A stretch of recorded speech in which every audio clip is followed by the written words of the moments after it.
Gênesis, capítulo 19. Sodoma, cidade de pecado. Estava anoitecendo quando os dois anjos chegaram a Sodoma. Ló estava sentado perto do portão de entrada da cidade. Quando viu os anjos, levantou-se e foi recebê-los. Ajoelhou-se, encostou o rosto no chão e disse: Senhores, estou aqui para servi-los. Por favor, aceitem o meu convite e venham se hospedar na minha casa. Os senhores podem lavar os pés e passar a noite ali. Depois se levantarão bem cedo e continuarão a sua viagem. Eles disseram: Não, nós vamos passar a noite na praça. Mas Ló insistiu tanto que eles aceitaram e foram com ele para sua casa. Ló mandou preparar um bom jantar e assar pães sem fermento, e os visitantes jantaram. Mas antes que eles fossem dormir, todos os homens de Sodoma, tanto os moços como os velhos, cercaram a casa. Eles chamaram Ló e perguntaram: Onde estão os homens que entraram na sua casa esta noite? Traga-os aqui fora para nós, pois queremos ter relações com eles.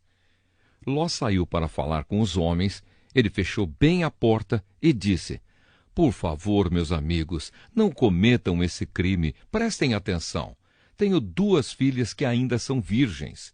Vou trazê-las aqui fora para vocês. Façam com elas o que quiserem. Porém, não façam nada com esses homens, pois são meus hóspedes e eu tenho o dever de protegê-los. Mas eles responderam: Saia da nossa frente! E diziam uns aos outros: Esse homem é estrangeiro e quer mandar em nós. Depois, virando-se para Ló, disseram: Pois agora vamos fazer com você pior ainda do que íamos fazer com os seus hóspedes. Os homens de Sodoma se atiraram contra Ló e chegaram perto da porta para arrombá-la.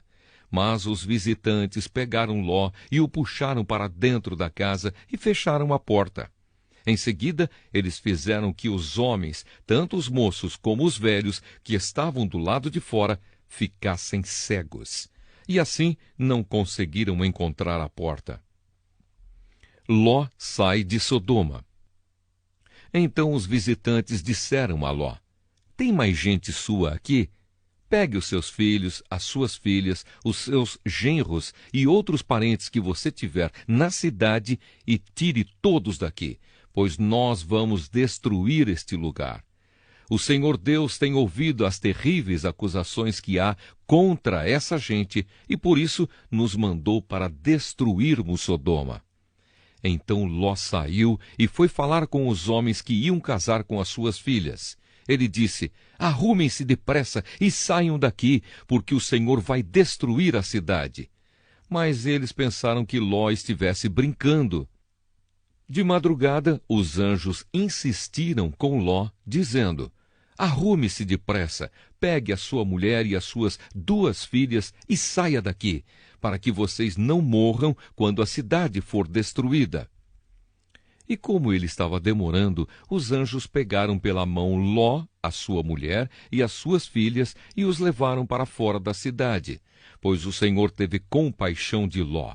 Então um dos anjos disse a Ló: Agora corra e salve a sua vida. Não olhe para trás, nem pare neste vale. Fuja para a montanha, senão você vai morrer. Mas Ló respondeu: Senhor, não me obrigue a fazer isso, por favor. O Senhor me fez um grande favor e teve pena de mim, salvando a minha vida.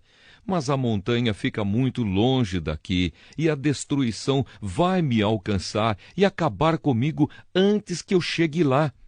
Está vendo aquela cidadezinha ali? Ela fica perto. Deixe que eu fuja para lá, a fim de salvar a minha vida. Veja que é uma cidade bem pequena. Então o anjo disse: Está bem, concordo.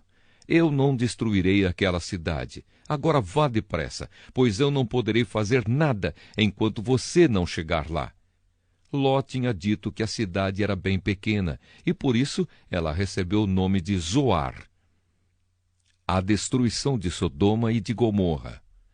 Ló chegou a Zoar depois que o sol já havia saído. De repente, lá do céu, o Senhor Deus fez chover fogo e enxofre sobre Sodoma e Gomorra. Ele destruiu essas duas cidades e também todo o vale e os seus moradores, e acabou com todas as plantas e árvores daquela região. E aconteceu que a mulher de Ló olhou para trás e virou uma estátua de sal. No dia seguinte, Abraão se levantou de madrugada e foi até o lugar onde havia falado com Deus, o Senhor. Abraão olhou na direção de Sodoma, de Gomorra e de todo o vale e viu que da terra subia fumaça, como se fosse a fumaça de uma grande fornalha. Foi assim que Deus destruiu as cidades do vale. Mas ele pensou em Abraão e fez com que Ló escapasse da destruição das cidades onde havia morado. A origem dos Moabitas e dos Amonitas. Ló teve medo de ficar morando em Zoar e por isso foi para as montanhas, junto com as duas filhas. Ali, os três viviam numa caverna. Certo dia, a filha mais velha disse à mais nova: "O nosso pai já está ficando velho e não há nenhum outro homem nesta região. Assim, não podemos casar e ter filhos, como é costume em toda parte. Venha cá, vamos dar vinho a papai até que fique bêbado. Então nós nos deitaremos com ele e assim teremos filhos dele." Naquela mesma noite, elas deram vinho ao pai e a filha mais velha teve relações com ele. Mas ele estava tão bêbado que não percebeu nada. No dia seguinte, a filha mais velha disse à irmã: "Eu dormi ontem à noite com papai. Vamos embebedá-lo de novo hoje à noite, e você vai dormir com ele. Assim, nós duas teremos filhos com ele e conservaremos a sua descendência." Nessa noite, tornaram a dar vinho ao pai e a filha mais nova teve relações com ele. De novo, ele estava tão bêbado que não percebeu nada. Assim, as duas filhas de Ló ficaram grávidas do próprio pai. A mais velha teve um filho, a quem deu o nome de Moabe. Ele foi o pai dos Moabitas de hoje. A mais nova também teve um filho e pôs nele o nome de Ben-Ami. Ele foi o pai dos Amonitas de hoje.